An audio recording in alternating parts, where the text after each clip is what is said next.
Bien, bonsoir à tous. Bonsoir à tous et à toutes. Bon, Ilan, il s'excuse, il va arriver en retard. Il m'a dit de vous le dire. Et donc ce soir, on a l'honneur d'accueillir un ami à moi, un grand ami à moi, le docteur Jean-Marc Tchernevitch, qui est énormément investi dans l'étude de la Torah depuis de très nombreuses années. Il a une façon de présenter les choses qui sont extrêmement claires. C'est pour ça que c'est très intéressant d'entendre aujourd'hui entre Rosh Hashanah et Kippour sur un sujet très précis, à savoir le sujet l'un des plus difficiles de la vie, c'est la relation humaine, qui est parfois très difficile. Donc les solutions, les questions et les solutions. Et je vais vous laisser tout de suite découvrir. Juste, je signale que le cours de ce soir, comme je l'avais dit au début de l'année, c'est un très grand mérite. Ce cours, c'est un très grand mérite pour chacun qui est ici présent. Donc on le dédie pour la refoua shelema d'un enfant de 2 ans et demi qui s'appelle Chaim David Yehuda Ben Aïcha. Refoua shelema Bekarov Mamash. Et pour une petite fille, Eidel Levana Bat Simcha. Voilà. Bechabad, je vous laisse découvrir. Bechabad. Merci. Bonsoir. Bon, ça me fait plaisir de vous connaître, d'avoir été invité par Nathaniel. Donc le thème de ce soir, tel qu'il me l'a exprimé en cette veille de Kippour, c'est par rapport au fait que comment la Torah peut nous demander de pardonner quand on a été profondément blessé par quelqu'un. Alors le rapport avec Kippour, il est léger et en même temps important. Normalement à Kippour, qu'est-ce qui se passe quand on dit que le jour du pardon, où Hachem nous pardonne de ce qu'on a fait par rapport à lui, mais il ne peut pas nous pardonner si on a agressé des autres personnes, si les autres personnes ne nous ont pas pardonné. Alors là, dans quel cas on se situe ce soir? On se situe dans le cas où normalement nous on doit demander pardon aux gens, donc à Kippour. Mais là le sujet n'est pas tout à fait ça. Le sujet est quand on se fait agresser et qu'on ne nous demande pas pardon. Comment est-ce qu'on gère la situation? Donc le sujet précisément, comment gérer une agression et comment faire pour respecter les règles de la Torah malgré tout dans un cas qui peut être parfois très complexe et très douloureux. Alors je vais vous proposer des cas concrets qui se sont passés à moi et à d'autres. Et après on va essayer de voir certaines formes de réponses, après comment à travers la Torah on peut essayer de répondre, et puis on tirera des conclusions pratiques, et après si vous avez des questions ou même des cas, pourquoi pas. Alors premièrement, donc des cas concrets. Alors moi ça m'est arrivé. Donc j'étais à un cours il y a 15 ans et on devait présenter le texte qu'on avait travaillé. Donc j'ai présenté le texte que j'avais travaillé. J'étais content de moi, j'avais bien travaillé. Et alors le responsable de la séance était là. Tout d'un coup se met à rigoler, à prendre à partie, à se moquer, à me jeter. Et ça finit très mal. Honte en public, tout ça. Enfin j'étais vraiment pas bien. Donc c'est des formes d'agression qui peuvent exister. Une autre fois où effectivement aussi j'étais à une fête pour un jeune homme et puis la personne qui était aussi un responsable devait faire un cours pour honorer le jeune homme et il se met à prendre à partie mon propre enfant à moi pour des raisons X ou Y et vraiment c'était vraiment pas évident à gérer. Il y a parfois des gens qui nous agressent comme ça sans qu'on sache pourquoi. Ils vous rencontrent dans la rue, il y a quelqu'un qui m'a rencontré dans le métro, j'étais avec ma femme, il était avec la sienne, il me dit alors tu dis jamais bonjour, enfin vous voyez vous êtes vraiment pas très sympathique, vous êtes vraiment machin, mais alors que je me demandais d'où ça pouvait sortir quelque chose de pareil. On peut avoir des relations de voisinage, une fois il y avait comme ça 2 voisines qui faisaient souvent des choses ensemble, et puis il y en a une qui exploitait l'autre sans que l'autre s'en rende compte, puis le jour où l'autre lui a dit, la première a explosé en colère et ça a créé une marque d'allergie et de haine chez celle qui a reçu cette crise de colère. Comment gérer ça? Alors effectivement le problème c'est que la Torah nous demande des choses très difficiles. On ne doit pas avoir de rancune, on ne doit pas se mettre en colère, on ne doit pas vouloir se venger, on doit parler gentiment, je ne sais pas donc à quel point ça vous est vous arrivé, c'est vraiment vraiment difficile. Alors, il y a plusieurs manières de réagir. Première manière de réagir, on est d'accord, c'est de se laisser aller à la colère, de faire une esclandre, de se disputer. Alors ça, c'est pas du tout ce qui est conseillé. Parce que ça n'amène que histoire sur histoire. Et puis ça correspond donc on entretient des relations très très très difficiles avec les gens. Une autre possibilité de réagir, ça c'est vraiment pour les intellectuels, c'est d'être rationnel. Oh ben c'est pas grave, bon il sait pas ce qu'il fait, ou bon on passe au-dessus, c'est pas un problème. Moi personnellement ça m'est difficile, je sais pas si vous ça vous arrive de réagir comme ça, mais c'est vraiment pas évident. Après il y a une troisième possibilité, c'est on laisse tomber, on s'écrase, on dit rien, on encaisse et malheureusement ça fait des ulcères d'estomac, ça fait de lombalgie, c'est pas non plus la bonne solution. Alors ce que je vais vous proposer c'est quel regard la Torah porte sur ces situations-là. Et on pourra même étendre, parce qu'en fait les agressions, ce n'est pas seulement les agressions avec des personnes, ça peut être toute forme d'événement qui peut venir et qui nous agresse. Ça peut être un cambriolage, ça peut être un vol, ça peut être c'est la même chose, ça peut être une blessure, ça peut être de différentes choses.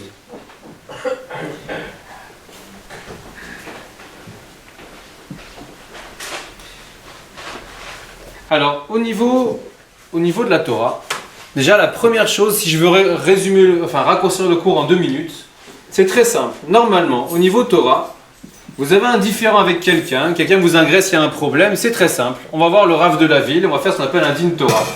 Les 2 personnes vont et se présentent, disent voilà, il y a eu un problème, lui m'a dit ça, il a fait ça, etc. Normalement, le Rav qui est censé être un juge, un savant, est capable de peser les choses et il va te donner un verdict et puis il règle la situation et ça doit amener la paix et l'apaisement. Aujourd'hui, cette solution elle n'est pas tellement choisie parce que les gens n'ont pas l'habitude, il n'y a peut-être pas des raves qui leur correspondent mais normalement c'est comme ça que ça devrait se passer. Donc comme ça ne se passe pas comme ça, alors il faut bien fonctionner autrement, il faut arriver à après gérer la situation par soi-même. Alors quelle source dans la Torah on a de façon claire pour nous orienter? Alors, donc les Chachamim, entre autres Rav Friedlander, qui est un des grands rabbinim des 50 dernières années, mais qui est décédé il y a 20 ans, je crois, nous ramène le cas du roi David. Le roi David est donc à l'époque à son apogée, était donc un grand roi dans son royaume. Malheureusement, pour des raisons X ou Y, son fils Avshalom fait un putsch militaire, prend le pouvoir, devient le roi. Et son père est obligé de fuir avec une poignée de serviteurs qui lui sont restés fidèles. Entre autres son général d'armée, un grand prêtre. Et donc la Torah nous décrit une scène assez particulière. Au moment de la fuite, il y a un ancien de ces généraux, je crois, qui est passé donc de l'autre côté, du côté de son fils. Alors avant de vous raconter, il faut savoir que les histoires que nous raconte la Torah ne sont pas que des histoires du passé. Il y a beaucoup de détails qui nous échappent si on se tient au texte seulement, il faut lire les commentateurs. Et ces histoires, en fait, sont là pour nous enseigner à nous des choses dans la vie de tous les jours. Ce ne sont pas des histoires, oui, mais c'est le roi David, mais nous, ça ne nous concerne pas. Non, toutes les histoires de la Torah sont des enseignements. Encore faut-il savoir les dégager ou trouver donc quelqu'un qui nous les dégage. Donc ici, qu'est-ce qui se passe? Cet ancien général, qui s'appelait Shimi ben Gera, donc prend à partie le roi David en train de fuir, prend des cailloux, lui lance des pierres, le traite de tous les noms et lui souhaite toutes les choses possibles. À ce moment-là, un des fidèles du roi David, qui était son général d'armée actuel, prend son épée et dit « je vais le tuer ». Réaction du roi, « laisse, Hachem me parle ». Il lui dit « mais non, mais il faut le tuer ». Il dit « laisse, Hachem me parle ». Et ils s'en vont et ils continuent leur chemin. Quelques années plus tard, le roi David a repris son royaume en main, il est de nouveau roi. Et alors ce Shimi ben Gera tremble de tous ses membres, puisqu'il s'est rebellé contre le roi, il risque la mort. Alors il va voir le roi, il se prosterne à terre, il se rend tout petit, et il lui demande pardon de ne pas le tuer, il regrette. Et alors le roi David n'exprime ni colère, ni rancune, ni rien, il dit mais j'ai rien à voir avec toi, il n'y a pas de problème, j'ai rien contre toi, t'inquiète pas, il n'y a aucun souci, viens manger à ma table, il n'y a pas de problème, on est amis. Alors déjà on ne comprend pas très bien quelle est la motivation à ce moment-là qu'a le roi David. Ce qu'on comprend encore moins, c'est qu'à la fin de l'histoire, juste avant la mort du roi, sur son lit de mort, il confie donc ses dernières ordonnances à son fils le roi Shlomo, et parmi les ordres qu'il lui donne, il lui dit « Et quant à ce Shimi ben Gera, tu sais très bien ce qu'il faut lui faire. Autrement dit, tu dois le tuer. » Alors là, on ne comprend plus. Parce qu'il avait dit aucun problème, j'ai rien contre toi, et à la fin il demande de le tuer. Alors, ce récit est très parlant concernant la manière de gérer les agressions entre les hommes. Pour pouvoir comprendre, on va devoir énoncer des principes généraux que je ne peux pas développer ce soir. Mon temps de parole m'a été donc limité. Donc je vais simplement me contenter de les énoncer et ce sera donc à développer dans des prochains cours que vous aurez. Alors, premier principe, il faut savoir pourquoi le monde a été créé. On va parler de choses simples mais en même temps profondes. Je ne discute pas sur les raisons, je vous donne les énoncés comme je vous ai dit. Le monde a été créé parce que Dieu, qui est un être bon, veut faire du bien à ses créatures. Bien, premier point. Comment il va faire du bien ? Eh bien, il veut que ses créatures se rapprochent de lui et deviennent comme lui. Pourquoi ? Parce que faire du bien, c'est donner du bien et c'est faire que l'autre personne se sent bien. Et si on est soi-même porteur de bien, quand l'autre s'approche de nous, il ressent ce bien. Donc, Dieu veut qu'on se rapproche de lui. Comment on va se rapprocher de lui ? Eh bien, dans le spirituel, le rapprochement, c'est par la ressemblance. Il faut lui ressembler. Donc, il faut être des gens bien. Le problème, c'est comment Dieu a fait. Donc, d'après Rabbi Moshe Chaim Luzzatto, il nous explique que pour être bien, pour ressembler à Dieu, donc c'est écrit dans la Torah que Hachem a fait l'homme à son image. Bidmuto Ketsalmo. Qu'est-ce que disent les commentaires? Que ça veut dire à son image. Ça ne veut pas dire que Dieu a une tête, deux bras, deux pieds, un corps. Mais ça veut dire que l'homme a un libre arbitre. Qu'est-ce que c'est le libre arbitre? C'est la capacité de choisir entre deux envies qui sont en nous. Une envie de faire bien, une envie de faire mal. Une envie instinctive, naturelle, et une envie constructive, positive. C'est en cela qu'on ressemble à Dieu. Pour vous expliquer simplement les choses, quelle est la différence entre un homme et un animal?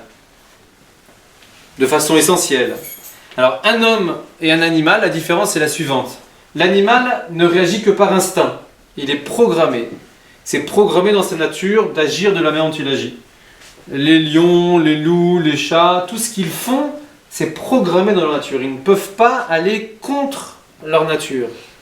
À partir du moment où ils sont programmés, d'une certaine manière, ce n'est pas autre chose que des robots qui sont programmés.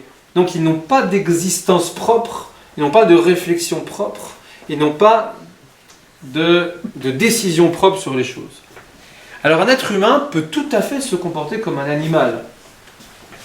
À l'âge de 20 ans, comme vous, plus comme moi, on est à la fac, on travaille, on prend conscience de ce qu'on fait, on a envie de travailler, on a envie de ceci, on a envie de cela.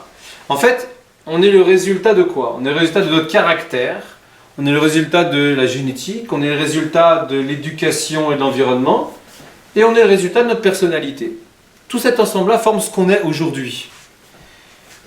On peut très bien vivre un état animal. Ça veut dire, je fais ce que j'ai été programmé, ce qu'on m'a éduqué, ce que je suis dans mon caractère. Moi j'aime bien ça, je fais ça, ça m'énerve, je fais pas, ça je supporte pas, ça ceci, ça cela. Je suis ma nature. Quand je suis ma nature, ça s'appelle que je suis programmé, donc je n'existe pas. Je ne décide rien par moi-même.